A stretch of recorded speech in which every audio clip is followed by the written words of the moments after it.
Hello বন্ধুরা, আমি আজকে নিয়ে এসেছি তোমাদের জন্য শুধুমাত্র আলু দিয়ে দেখো এত সুন্দর একটা বিকেলের স্ন্যাক্স রেসিপি। শুধুমাত্র তোমরা আলু দিয়ে এত সহজে বিকেলে তোমাদের বাচ্চাদের জন্য, তোমাদের নিজেদের জন্য যে এত সুন্দর একটা স্ন্যাক্স রেসিপি বানাতে পারবে, তোমরা যদি ভিডিওটা পুরো না দেখো তাহলে তোমাদের বিশ্বাসই হবে না।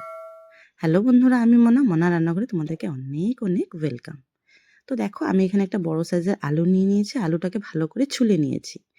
তারপর হচ্ছে গিয়ে একটা থালার মধ্যে জল নিয়ে এটাকে আমি গ্রেট করে নিচ্ছি।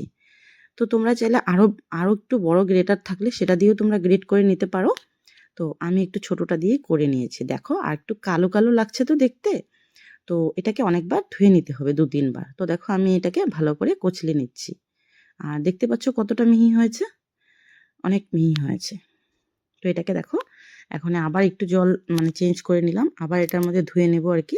ওইখান থেকে চিপে চিপে এখানে দেবো। দেখো আমি একটা ছাকনার মধ্যে নিয়ে নিয়েছি যেন ওই আগের জলটা না থাকে আর কি। তো তোমাদের যেরকম সুবিধে তোমরা করে নেবে।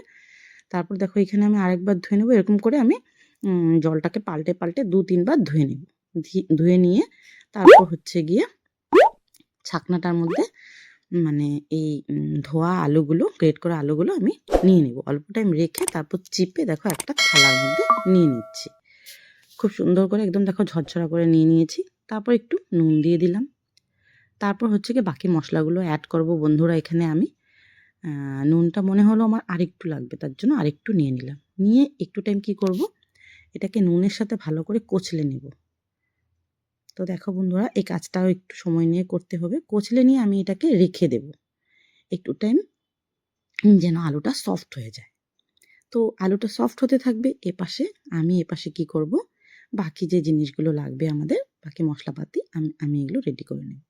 তো দেখো পেঁয়াজটাকে একটু বড় বড় করে কেটে নিয়েছি, কেটে নিয়ে ধুয়ে তারপরে আমি চপারের ভিতরে দিয়ে দিলাম। দিয়ে এখন চপারটা দিয়ে আমি পেঁয়াজটাকে একদম ঝুরি ঝুরি করে চপ করে নেব।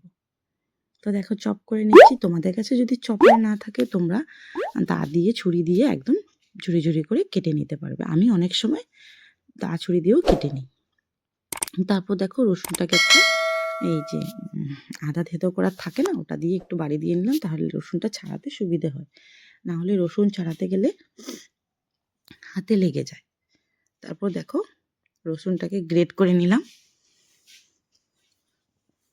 যেমনভাবে আলুটাকে গ্রেট করে নিয়েছি সেমভাবে রসুনটাকেও গ্রেট করে নিচ্ছি ওই পেঁয়াজের বাটিটার মধ্যে। আদা গ্রেট করে নিলাম একটু।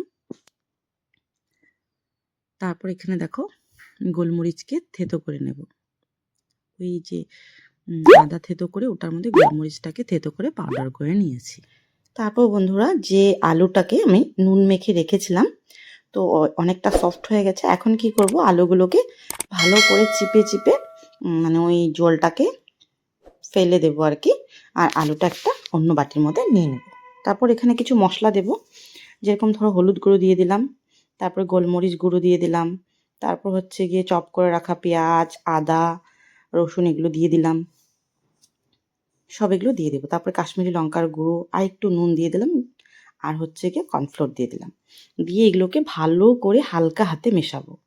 এটা বন্ধুরা জোর দিয়ে করলে হবে না, এটাকে হালকা হাতে মেশাতে হবে, না হলে যেই একটা পপকর্ন টাইপের কুরকুরি হবে সেটা হবে না। তো বন্ধুরা তোমাদের কাছে যদি আমার এই ভিডিওটা ভালো লেগে থাকে অবশ্যই একটা লাইক করতে ভুলো না। প্লিজ প্লিজ একটা লাইক করে দিও, বন্ধুদের সাথে পারলে শেয়ার করে দিও। আর চ্যানেলে নতুন হয়ে থাকলে চ্যানেলটা সাবস্ক্রাইব করার অনুরোধ রইল। আর তোমরা কোথা থেকে দেখছো আর আমার ভিডিওটা কেমন লেগেছে কমেন্ট করতে কিন্তু একদম ভুলো না। তো বন্ধুরা দেখো আমার একটু মনে হয়েছে আর একটু কর্নফ্লোর লাগবে, তো আমি আরেকটু দিয়ে মিক্স করে দেখো হালকা হাতে বল করে নিচ্ছি। এগুলোকে চেপে চেপে করলে চলবে না, এগুলোকে হালকা হাতে করে নিতে হবে। দেখো সব তৈরি করে নিয়েছি, এখন ভাজার পালা। তো একটা ছোট্ট কালো কড়াই বসিয়ে দিয়েছি। দেখবি এরকম কালো কড়াইতে ভাজা করলে খুব ভালো হয়। তো পর্যাপ্ত পরিমাণে আমি তেল দিয়ে দিয়েছি, রিফাইন তেল ইউজ করেছি আমি। তারপর হচ্ছে গিয়ে এই বলসগুলো দিয়ে দেবো। আর হ্যাঁ বন্ধুরা, খেয়াল রাখতে হবে তোমাদের যেন গ্যাসের ফ্লেমটা হাই না থাকে, লো ফ্লেমে করতে হবে। হাই ফ্লেমে যদি তোমরা করো না তাহলে কি হবে বলো তো, উপর থেকে লাল হয়ে যাবে, সুন্দর কালার এসে যাবে, কিন্তু ভিতরে কাঁচা থেকে যাবে। তার জন্য লো ফ্লেমে ধৈর্য ধরে একদম উল্টে পাল্টে ভেজে নিতে হবে। সুন্দর যখন কালার চলে আসবে তখনই তোমরা বুঝতে পারবে যে বিকেলের স্ন্যাক্সটা একদম রেডি। তো তোমরা বন্ধুরা ভাবতেই পারছো না না যে একটা মাত্র আলু দিয়ে যে এত সুন্দর একটা বিকেলের স্ন্যাক্স তৈরি করা যায়। চার সাথে ভীষণ ভালো লাগে, কফির সাথে ভীষণ ভালো লাগে। তো আমি তো তোমাদেরকে বলবো অবশ্যই তোমরা একবার ট্রাই করো, ট্রাই করে তোমাদের কাছে কেমন লেগেছে অবশ্যই একটা কমেন্ট করতে ভুলো না। তো দেখো বন্ধুরা, একবার ভেজে নিয়েছি, তারপর আরেকবার ভেজে নিয়েছি, মানে 2-3টে ভাজলে আর কি ভালো হয়। তো বন্ধুরা আমার ঠান্ডা লেগেছে, কথা বলতে আমার একটু প্রবলেম হয়ে যাচ্ছে। দেখো বন্ধুরা, তোমাদেরকে দেখিয়ে দিচ্ছি কতটা ক্রিস্পি হয়েছে, অনেক ক্রিস্পি হয়েছে। আর দেখো, দেখলে তো হাত দিয়ে মানে জাতা দেওয়ার সাথে সাথে একদম ঠাস করে উঠছে আর কি। তো বন্ধুরা তোমরা অবশ্যই একবার ট্রাই করো, আমার তো ভীষণ ভালো লেগেছে। তো বন্ধুরা আজকের জন্য টাটা, বাই।